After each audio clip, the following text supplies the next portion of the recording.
Sosok Kombes Irwan Anwar, Kapolrestabes didesak transparan usut polisi tembak siswa SMK, ucapan dibantah. Inilah sosok Kapolrestabes Semarang, Kombes Irwan Anwar yang didesak transparan dan terbuka dalam menangani kasus penembakan berujung tewasnya pelajar SMK berinisial GRO. GRO diduga tewas akibat ditembak oleh Oknum Satnarkoba Polrestabes Semarang.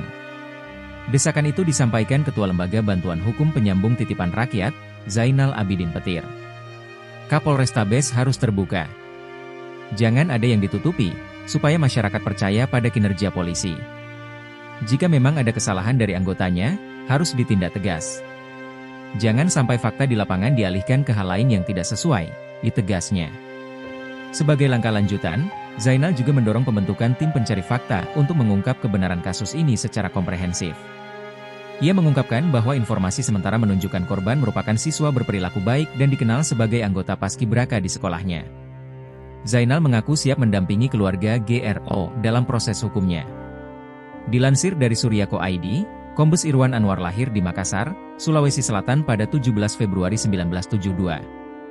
Dikutip dari tribunnews.com, Irwan Anwar ternyata masih memiliki kekerabatan keluarga dengan Syahrul Yassin Limpo, mantan Menteri Pertanian yang terjerat kasus korupsi. Sebab, Irwan menikahi keponakan Syahrul, yakni Andi Tenri Gusti Harnum Utarinatasa pada tahun 2020.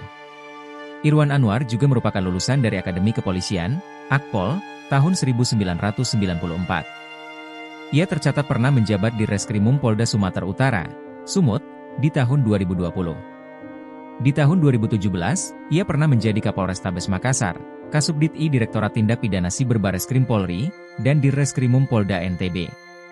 Pada tahun 2016, Irwan Anwar menjabat Kepala SPN Lido Polda Metro Jaya. Lalu, pernah menjadi Wakapolres Metro Depok tahun 2013 dan Kapolres Madiun di tahun 2011. Download Tribun X sekarang, menghadirkan lokal menjadi Indonesia.